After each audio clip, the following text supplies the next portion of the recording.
Hello everyone, my name is Lisa. I own and operate a company called The Baking Coach. And today we are going to make a pizza dough that is actually a one bowl recipe.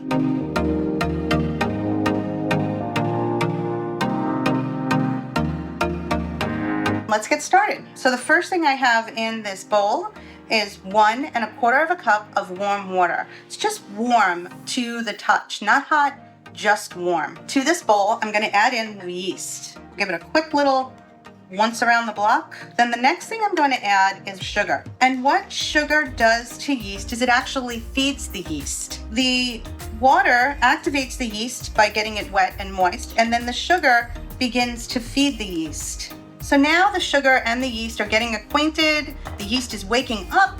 It's starting to eat the sugar and it's starting to activate. As it activates, it creates tiny, tiny bubbles. And these tiny bubbles is what makes bread rise. So the next time the yeast gets activated is once the ingredients are put in, then it goes into and can withstand 425 degrees. If you were to expose yeast right now directly at 425 degrees, it would terminate the yeast. The yeast would not work at all. The yeast would be absolutely done.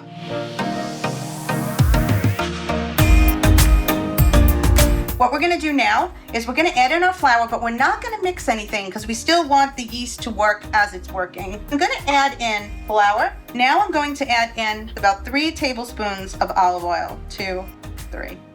I'm going to begin mixing with using a plastic knife, just because I had it out anyway, so I might as well use it. You could use a spoon, you could use a spatula, you could use a craft stick, and all this is doing is kind of just getting the flour and all the other ingredients acquainted. It's kind of like a greeting committee. Once the knife becomes ineffective, you don't want it to snap. Remember, this is only a plastic disposable knife, not exactly a fancy cooking tool. Once it becomes ineffective and it starts to like bend a little, stop using it. It's served its purpose, it's done. You can use your hand, which I'm gonna put a glove on real quick. So I'm gonna mix in using my hand, and the dough's a little on the sticky side, which is good. I'd rather have it sticky than dry. I'd much rather have a well-hydrated dough than a dry dough.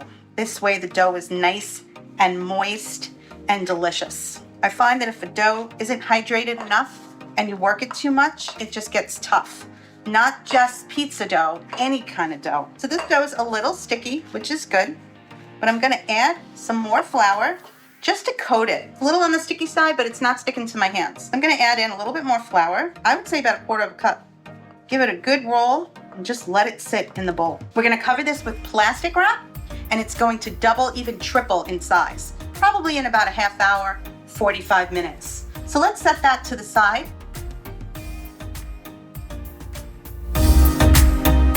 Preheat your oven when you're first pushing together the dough into the pan. Here I have a 12-inch baking pan. I usually use it for cakes, but I need pizza. So today I'm gonna use it for a deep dish pizza. I'm gonna add in another 2 tablespoons of olive oil. Paper towels. I'm only using 1/4 square, and I'm going to just rub the oil all around the pan. I love using a paper towel for this purpose because it really helps you evenly coat the oil. And then at the end, you can just squeeze it out randomly at the bottom of your pan. So it's just fantastic. Now I have some pizza dough. This pizza dough has been sitting for about 45 minutes. As you can see, I'm gonna pull our other one.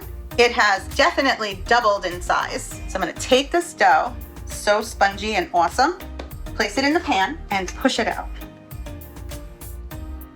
So easy to work with. This is a nice deep dish pizza and be a nice big crust. I like the sides to come up. This is great. You could fill it with any kind of leftovers that you have, any type of chicken or meatballs or sausage, maybe left over from a Sunday pasta dinner. Tons of fresh veggies. It's a great way to sneak veggies in and get everyone to eat more vegetables. Pizza is just such a great comfort food.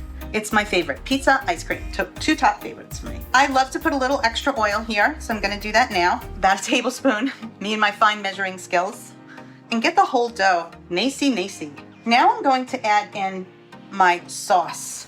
So let's sauce it up. Not too much sauce, just enough to cover. I'm gonna use a spatula and I'm gonna get my sauce. I usually go a little saucier when it's a deep dish pizza. You can go a little more, a little less, but if you put too much sauce on your pizza, your cheese just doesn't stick. So you want to kind of make some pockets so that the cheese can like work its way in there. Any kind of sauce will do. Leftover spaghetti sauce from Sunday, any kind of jarred sauce that you like, go right ahead. They even sell canned specific pizza sauce, but any kind of tomato sauce.